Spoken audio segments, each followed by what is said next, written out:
ഇനി കോഴിക്കോടേക്ക് പോകാം. സലാമാണ് ചെയ്യുന്നത്. സലാം, ഗുഡ് മോർണിംഗ്. ഇന്നലെ മുഴുവൻ നമ്മൾ ഏറ്റവും കൂടുതൽ ചർച്ച ചെയ്തത്, വാർത്തകളിൽ ഇടം പിടിച്ചത് താമരശ്ശേരിയിലെ വിദ്യാർത്ഥി സംഘർഷവും അതിന് പിന്നാലെ ഉണ്ടായ ഷഹബാസിന്റെ മരണവും തന്നെയാണ്. പോലീസ് അന്വേഷണം തുടരുന്നുണ്ട്.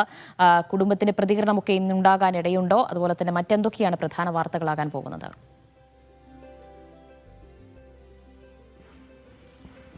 ദിവ്യ, താമരശ്ശേരിയിലെ 10ാം ക്ലാസ്സുകാരൻ്റെ കൊലപാതകവുമായി ബന്ധപ്പെട്ടുള്ളതാണ്. ഇതിൽ ആദ്യം തന്നെ കൊലപാതകമുണ്ടായ ഉടനെ തന്നെ ഈ കുടുംബം പിതാവ് സൂചിപ്പിച്ചൊരു കാര്യം, ഇതൊരു ആസൂത്രിതമായ കൊലപാതകമാണ് എന്നുള്ളതാണ്. കൂടാതെ ഈ കുട്ടികൾ, അതായത് സഹപാഠികൾ കൂടാതെ പുറത്തുനിന്നുള്ള ആളുകൾക്ക് കൂടി ഈ കൊലപാതകത്തിൽ പങ്കുണ്ട് എന്നുള്ള കാര്യം ആദ്യം തന്നെ കുടുംബം ആരോപിച്ചിരുന്നതാണ്. ഇത് കേന്ദ്രീകരിച്ചുള്ള ഒരു അന്വേഷണമാണ് ഇപ്പോൾ പോലീസ് നടത്തിക്കൊണ്ടിരിക്കുന്നത്.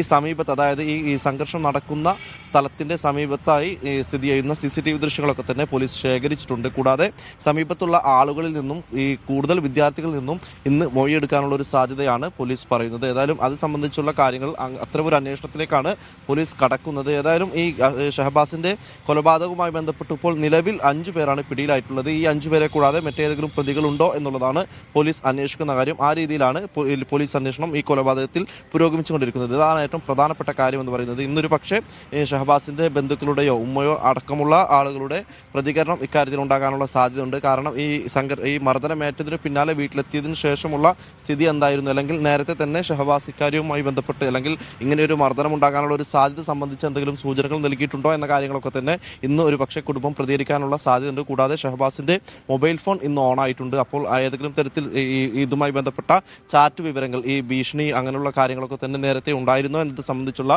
കാര്യങ്ങളൊക്കെ തന്നെ ഇന്ന് പുറത്തു വരാനുള്ള ഒരു സാധ്യത കൂടിയാണ് ഈ കൊലപാതകവുമായി ബന്ധപ്പെട്ട് കാണുന്നത്. ദിവ്യ, മറ്റൊന്ന്, ഇന്ന് MSFന്റെ സംസ്ഥാന പ്രസിഡന്റ് PK നവാസിന്റെ ഒരു വാർത്താ സമ്മേളനം മലപ്പുറത്തുണ്ട്. അത് പ്രധാനമായും ഈ ഇന്റർസോൺ കലോത്സവവുമായി ബന്ധപ്പെട്ട്, കാലിക്കറ്റ് യൂണിവേഴ്സിറ്റി ഇന്റർസോൺ കലോത്സവവുമായി ബന്ധപ്പെട്ട് ചില സംഘർഷങ്ങൾ, SFI MSF സംഘർഷങ്ങൾ ഉണ്ടായിരുന്നു. ഈ സംഘർഷങ്ങളിൽ പോലീസ് പക്ഷപാതിത്വപരമായി പെരുമാറി എന്നുള്ള ആരോപണം നേരത്തെ MSF ഉന്നയിച്ചതെന്നതാണ്.